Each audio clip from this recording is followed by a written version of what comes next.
Hello everyone and welcome back to Etellan. Quarantine and social distancing have become something that most of us just have to deal with recently. So in this newfound time off, I decided to finally finish one of my work in progress dolls. I was inspired to create another faun, similar to one I made a while back called Glue Girl, because it was so much glue was used, it was absolutely ridiculous. Basically, in Roman mythology, a faun is a goat and human hybrid, with legs of a goat and the body of a human. In creating this doll, I eventually landed on the bases of the spare head from a Melody and Persephone sister set, and a Spectra body from the Monster High range.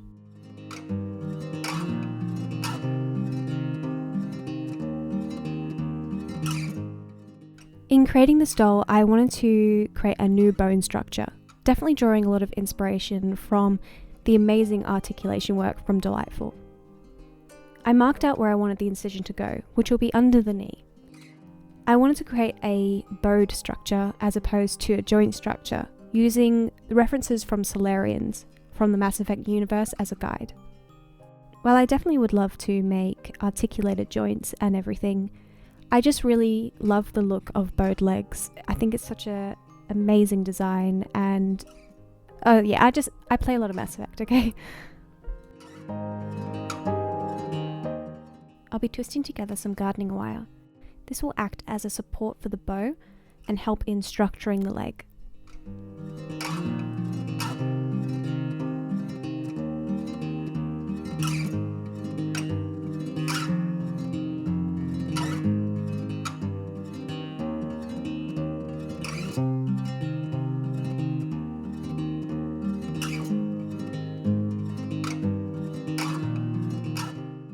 In building up the muscles, I'll also be using hot glue, later coating the entire area with some Games Workshop epoxy Greenstuff.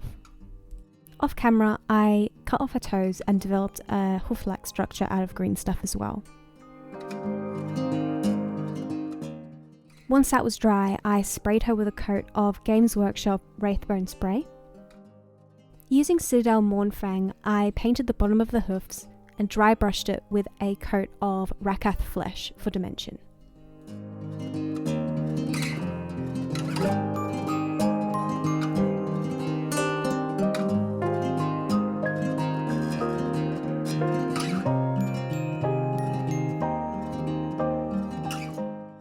On creating the fur, I made bundles of yarn hair. This is done by brushing out the fibres with a dog brush, later cutting the hair into small thin pieces, and gluing the ends of the hairs to a plastic lid. Once that's dry, I have a really nice small piece of yarn weft ready for application.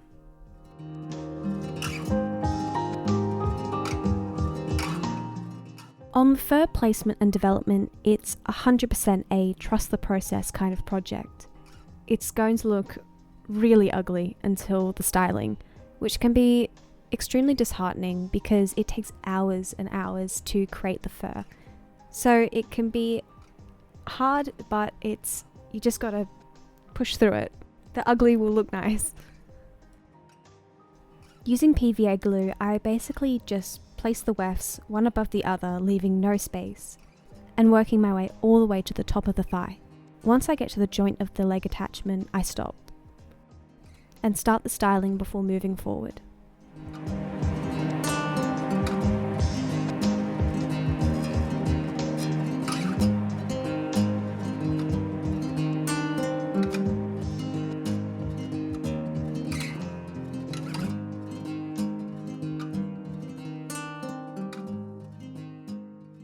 With an unused toothbrush and some water, I will be setting the fur down to lay flat so that it's easier when razoring. Then with a new blade of my knife, I start with the razoring of the hair to thin the ends. I have to be so delicate with it because one slip up and she's going to have a bald spot, and it's almost impossible to fix when that happens. It just doesn't come out cleanly, unfortunately. So while the camera is sped up, I do move really slowly and really gently, just removing the hair over and over and over again.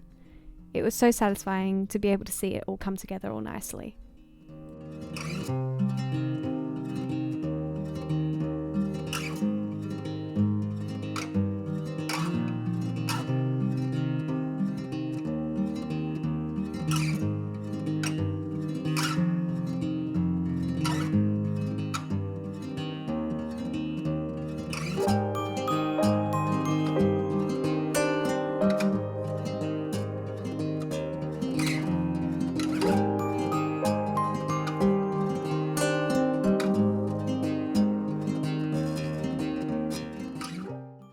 camera, I created just a basic tail structure. This will help in keeping the hair in place once it's styled. Using some tweezers, I glued the wefts as taut as I can to the skin. While the leg wefts are quite thick and chunky, these ones are created to be a little bit thinner and smaller, as it will help in blending the hair in with the skin. I don't want there to be just random wefts of hair stuck to the skin. I want it to look as natural as possible.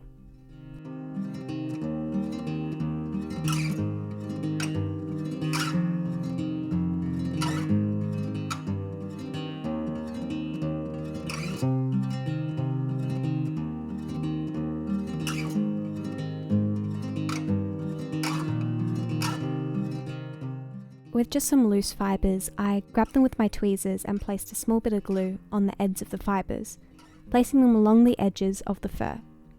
While it's only a small detail, this ensures that it's got a lovely natural transition from skin to fur. In retrospect, I should have blushed the skin before I placed the fur on the tummy, but hey, what are you gonna do?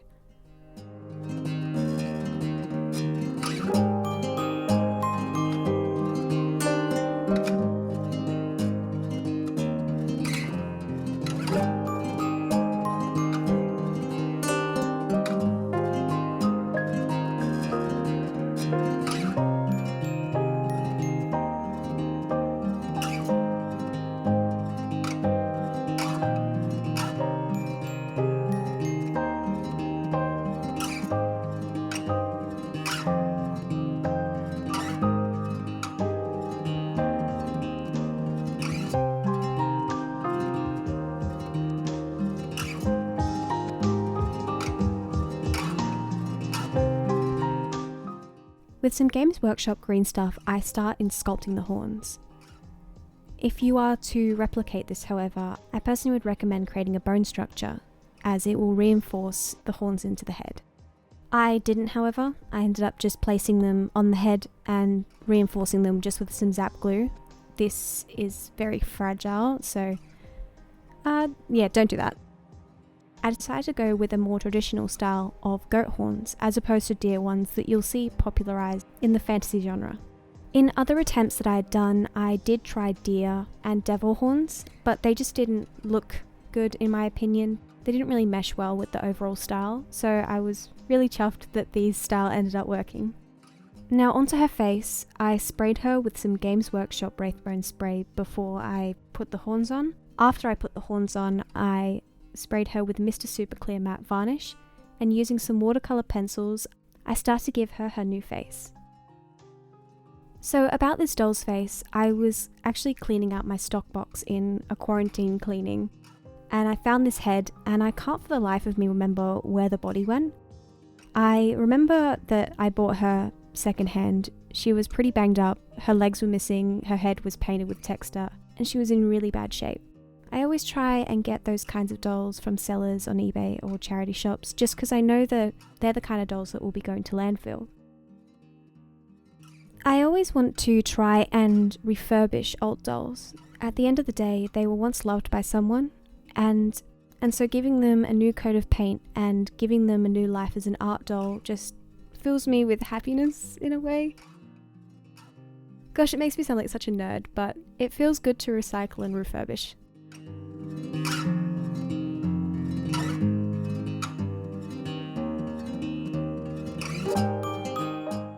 The cat face mould is definitely one of my favourite of the Monster High faces. It's so hard to find though, which really sucks. While it does have a really crazy creases in the eyes and the mould is quite rigid, I feel as if it's a fantastic way of experimenting in figuring out shadows and highlights and how you can shape the face to look a different way, using the mould to your advantage, in a way.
blushing, I noticed that every time that I use soft pastels on a colour primed face, it always goes really weird and patchy and disgusting. So instead, I'll be using some of my eyeshadows.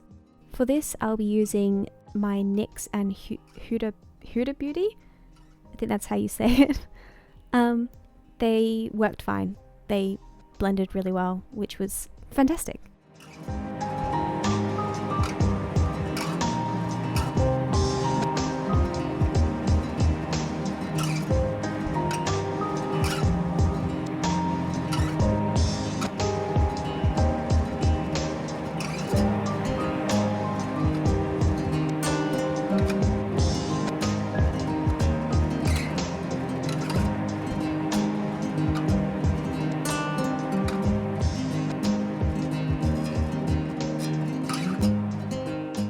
Once I was done with the blushing, I gave her a spray of Mr. Super Clear again, and I went on to layer 2. I was surprised at how many attempts this doll face took. Normally, it doesn't really take me that long until I'm happy with it, but this one was just hella critical. I tried a Spectra head, I tried an Ari Hauntington head twice, and a Laguna face, and I just couldn't make it work. I just wasn't happy with it. I also tried doing black sclera eyes, but it didn't work as well, and it just didn't go with the style. But I think I want to try that again in the future.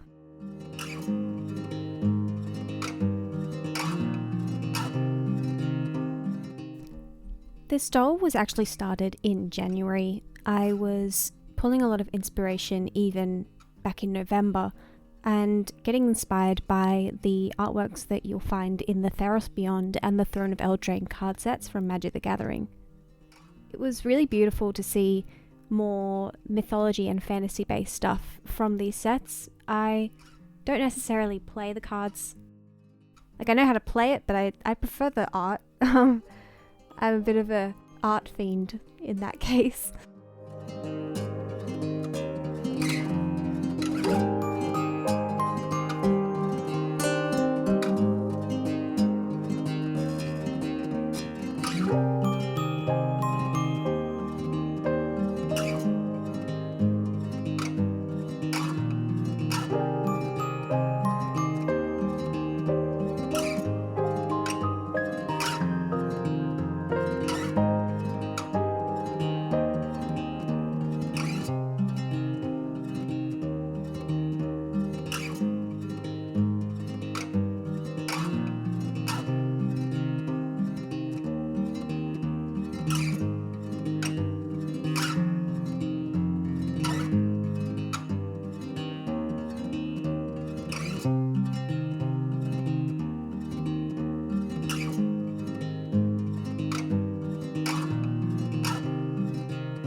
Once the face is done, I sealed her with her final coat of Mr. Super Clear Matte Varnish, and I gave her horns a paint.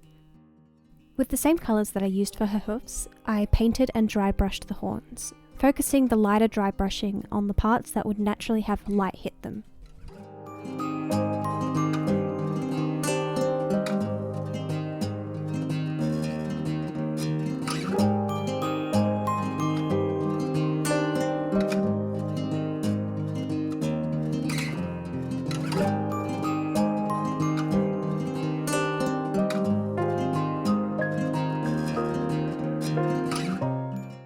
Now onto hair. I really wanted to push myself in terms of styling, so I decided to try my hand at recreating a Game of Thrones themed hairstyle. For the hair, I made some yarn wefts out of 100% acrylic yarn in a silver grey tone. I decided against using white, the same as her fur, just because I wanted there to be a variation in tone. The hairstyle will be a combination of a 6 braided hairstyle into a half updo with accompanying wavy hair. With a style like this, you can't really just decide to do it once you've already placed your wefts, as it just won't work out. So I mapped out the places that I wanted the braids to be, which will be 3 on each side, and the direction of the hair onto the scalp. Just so that you can track what's going to be where, makes it easier in developing the style later on.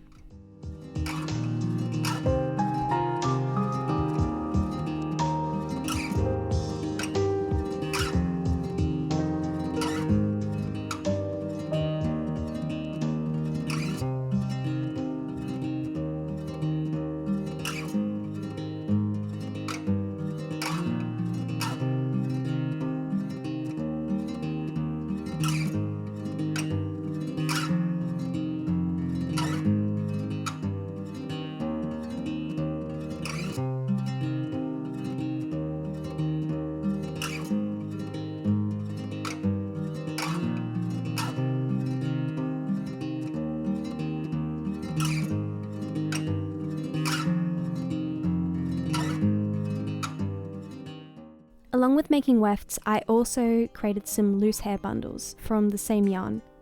I'm going to be using these bundles inside the braids as it will help in thickening the braids, but also will add length so it's easier to style.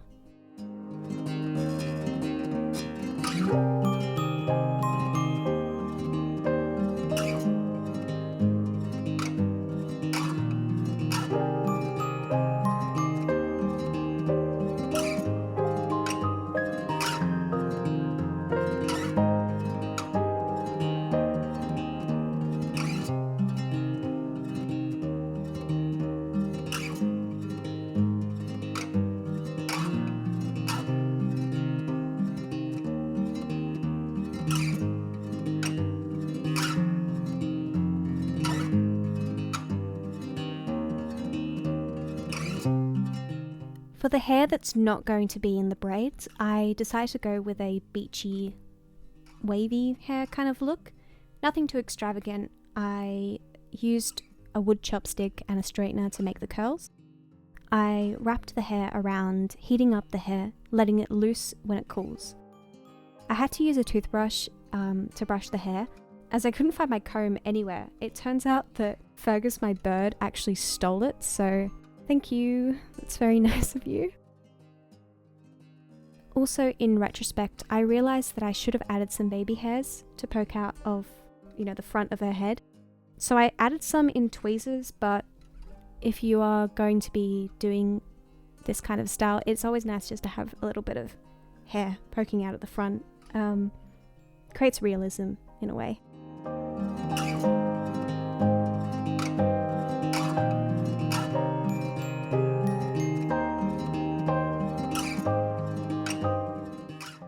So now that all the braids are nice and chunky, I'm going to start with the positioning. For the two braids at the top of the head, I'm going to bring them directly back and secure them in place with a pin. I'll also be tying them together with a small elastic. With the temple braids, I'll be bringing them up to the crown of the head and pinning them, then having them draped alongside the two front braids. They will be tied together. Later, all the hair from the 4 braids will be braided into one.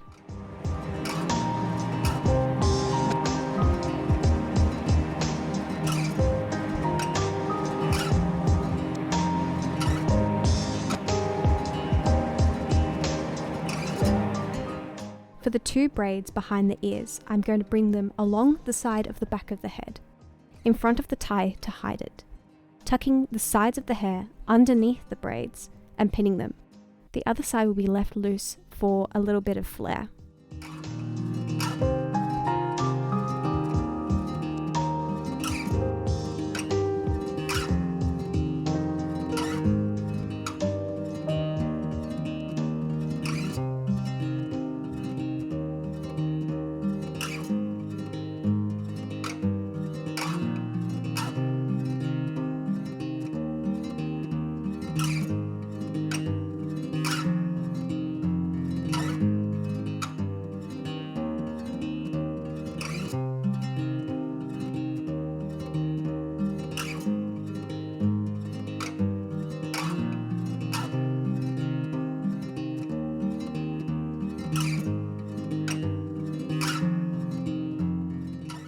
With Vallejo Gloss Varnish, I'm going to add the gloss to the eyes and lips for realism.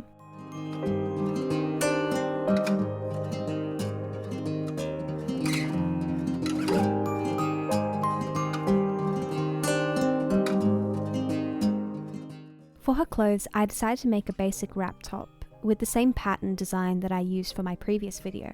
This doll, however, has triangular sleeves as opposed to kimono sleeves. In all honesty, I've been watching and playing way too much Star Wars in my time off, so I couldn't get Jedi robes and Padme style out of my head. So it's like a Jedi Faun. It's really lame. I shouldn't. No, that's lame.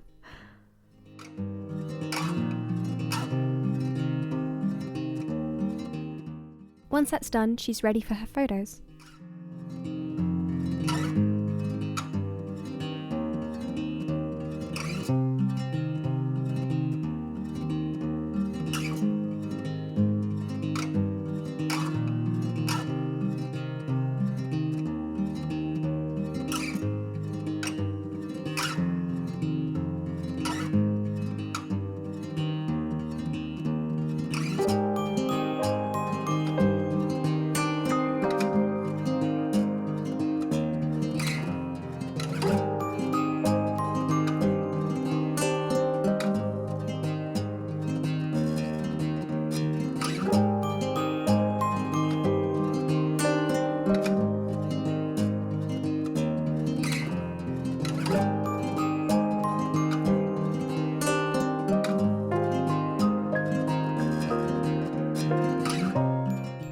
Thank you so much for watching.